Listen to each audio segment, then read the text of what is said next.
Herkese yeni bir videodan selamlar arkadaşlar. Bu videoda mekanik bir mengene basacağız.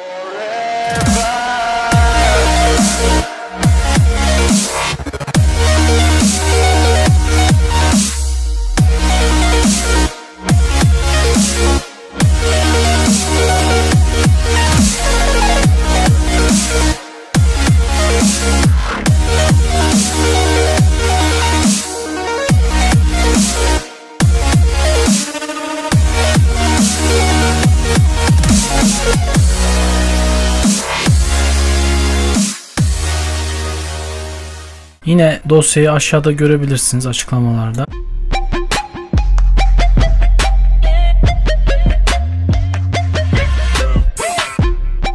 Ayarlarım şu şekilde olacak. 0.2 ile basıyorum yine kaliteyi. 1.2 duvar kalınlığı, alt üst kalınlık. Biraz sağlam olsun istiyorum çünkü mengene. Dolgu yoğunluğum %20. Yazdırma sıcaklığım ortama bağlı olarak değişir. Bende 190 derece yetiyor. 60 derece yapı levha sıcaklığı. Akış 97 yapıyorum yüzde. Geri çekme etkin. Hızım 60 mm/saniye. Bir de ufak bir şey eklemek istiyorum. Bir önceki videolarımda bahsetmediğimi fark ettim. Videolar gelişi güzel hazırlandığı için arkadaşlar böyle plan program yapmıyorum. Aklıma geldiği zaman çekim yaptığım için bazı şeyleri kaçırabiliyorum. Neyse, hareket bölümünde geri çekildiğinde Z sıçraması diye bir alan var. Bu alan yazdırmayı başlattığınız zaman gideceği yerde Z eksenini 1 mm yukarı kaldırarak geziyor. İstediği yere gidiyor. Ya da yazdırmaya başlayacağı yere gidiyor diyebiliriz. Bunu açmamızın sebebi nazının ucunda eğer çapak varsa, ufak bile olsa ya da yazdırdığı yerde ufak çapak kalıntıları varsa bunlara takılmadan gitmesini sağlıyor. Bu, tavsiye ederim, bu güzel bir ayar. Her neyse, yazdırma soğuma etkin. Oluşturma desteğini parçalara ayrı ayrı basacağım aslında. O yüzden açmadım şu anda. Ama siz tabi yine kendi yazıcınıza göre ayarlayacağınız için bu ayarı kendinize göre yapmalısınız. Parçaları böyle tümlü koydum, görün diye koydum. Yoksa hepsini böyle yazdırmayacağım tabii ki. Çılgınlıktan başka bir şey değil. Bir gün 6 saat diyor. Yani eksiği var, fazlası yok bu zaman konusunda. Yaklaşık evet. Bir gün 6 saat. Bir gün buluyor ama bir gün 6 saat sanki az gibi. Yani 1,5 gün falan sürüyor yani bunların tek tek yazması. Bende öyle oldu en azından. Küçük parçalarda kenarlık kullanacağız. 4 mm. Onun dışında herhangi bir ayar yok. Hemen hızlı yazdırma bölümüne geçelim ve baskı bittikten sonra parçaları birleştirelim.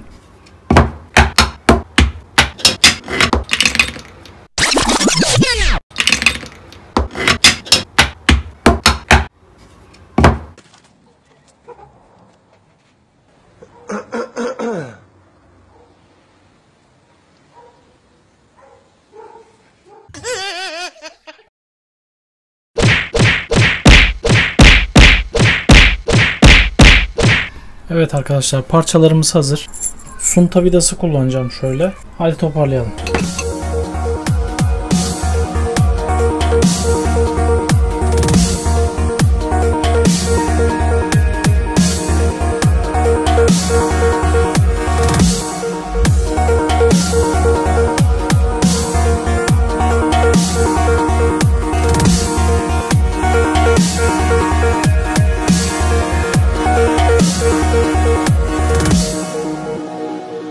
I can't believe the night lay waste to all we'd given, but honestly, you've gotta know that this ain't living, but we could run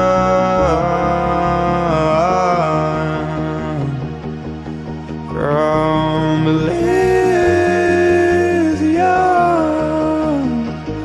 and let it burn, let it burn.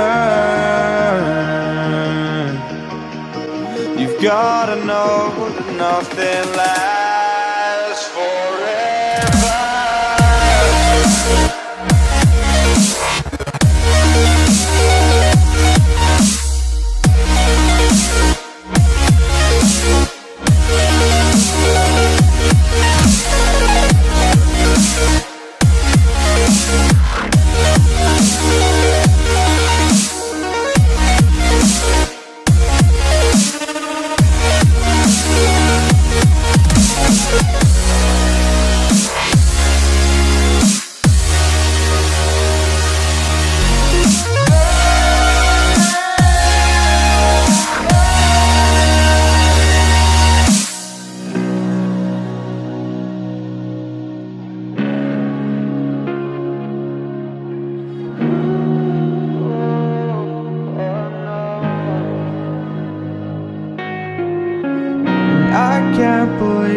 myself.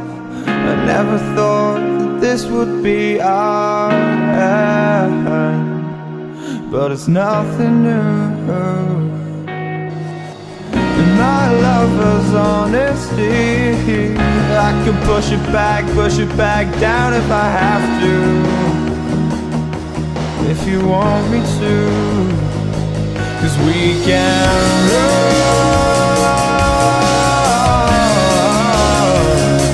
and we can run.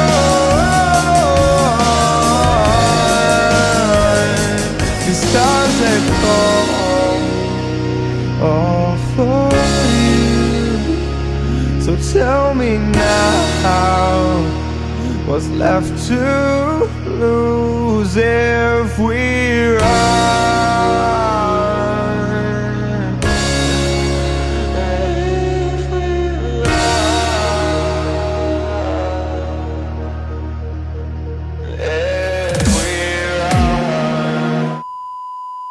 So much later that the old narrator got tired of waiting and they had to hire a new one.